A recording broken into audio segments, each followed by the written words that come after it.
Ever start something small and then discover it was fun to take it big? You read an awesome story and then you bring the whole thing to life for your friends and family. You bake a batch of chocolate chip cookies and they taste so good you recruit friends to put on a whole bake sale. And then you use the money you earn to buy bikes for kids who've never had one. You have fun learning a new way to paint. Then you get together with your friends and paint a whole wall. You send a note to encourage someone. I hope you have a great day. And you also work with your friends to throw an entire surprise party. God created you to do amazing things on your own, but He designed you to do even more when you work together to share His love. And then others can see God at work in all of you. That's why cooperation is a fantastic way to worship God with your life. Because worship is about more than just singing loud. It's all about living loud.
Everybody, my name is Haley, and as you can see, I love music.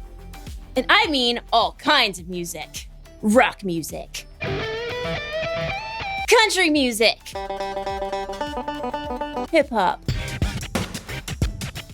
I love it all. but My favorite kind of music is the kind that involves cooperation. Cooperation is working together to do more than you can do alone. Take an orchestra, for example. It takes all kinds of cooperation for an orchestra to come together. They've got strings, woodwinds, brass, and of course, Percussion! By themselves, those instruments sound just fine. But when they all play together,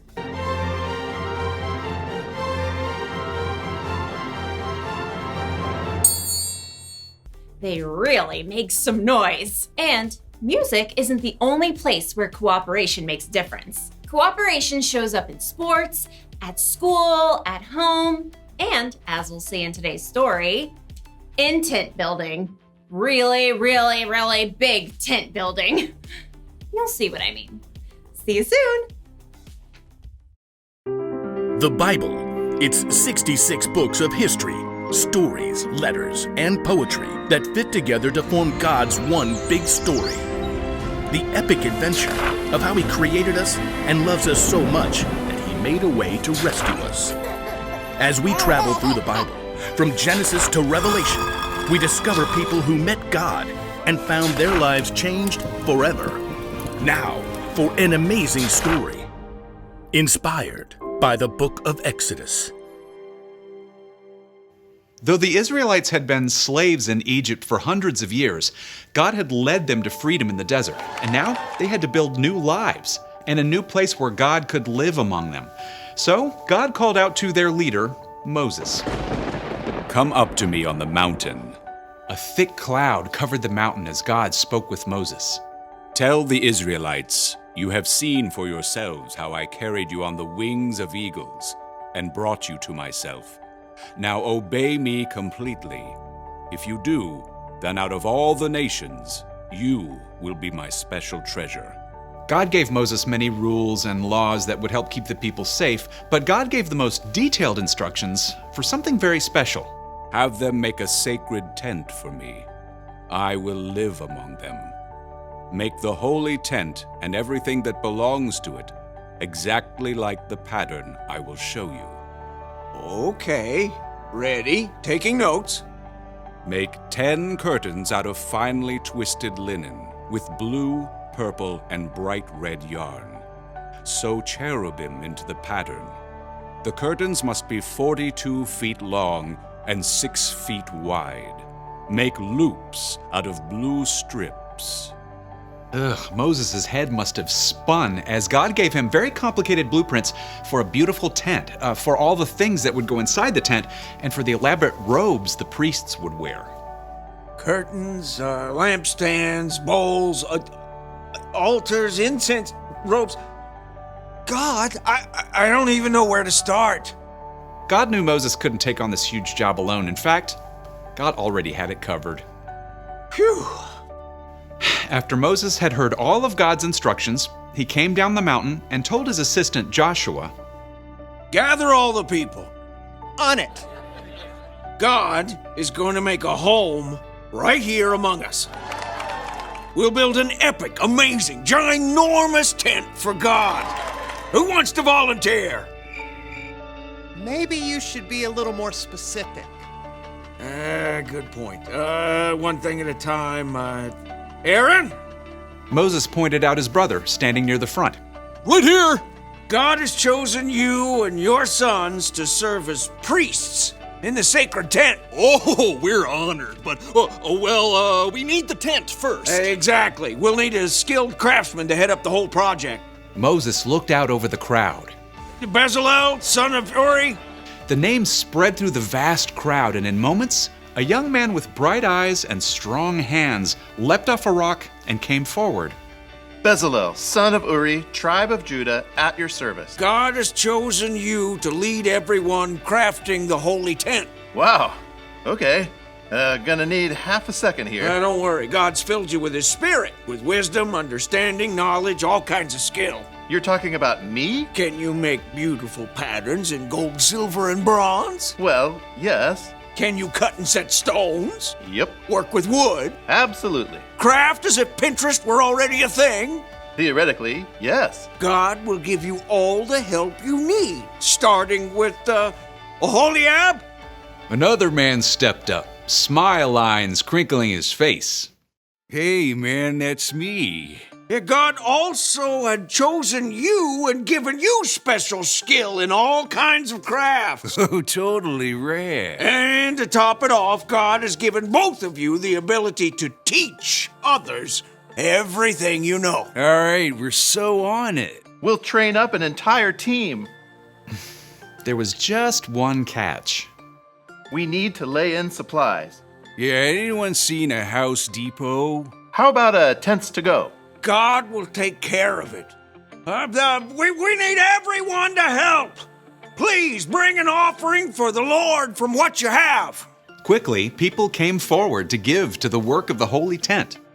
Take these gold earrings and this necklace. I can haul in loads of acacia wood on my donkey. I've been saving this purple yarn.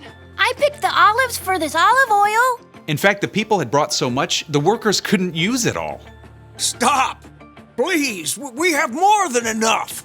So under the guidance of Bezalel and Oholiab, a team of men and women stepped up to create the tent.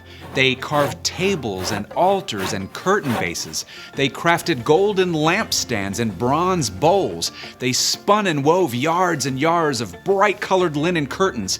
They sewed special robes for the priests and compounded beautiful incense to burn on the altar. At last, the tent of meeting was complete. Moses and all the people gathered together once more. You have done the work just as God commanded. May God bless you all. When everything was finally in place and the priests were ready, a cloud covered the tent, and it filled with the glory of God that everyone could see.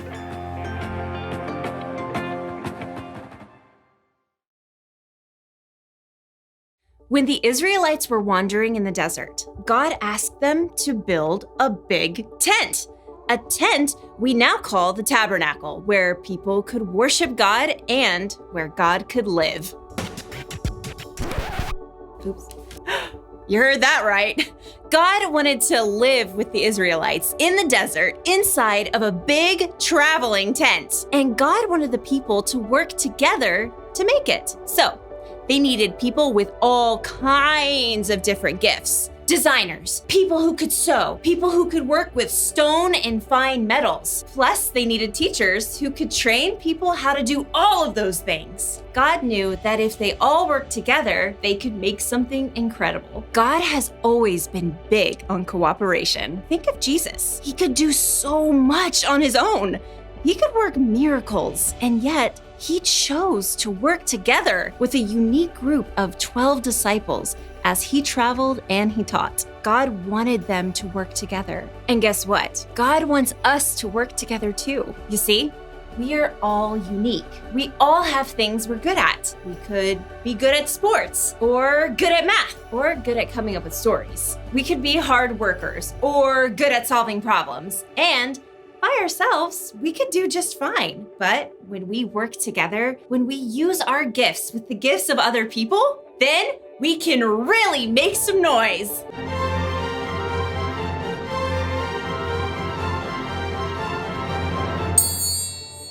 So here's the one thing to remember today. God wants us to work together. Working together helps us get things done faster. It helps us get things done better. Plus, it helps us to grow the relationships with the people all around us. And that is a good thing. Thought we could use a big finish. I'll see you next time!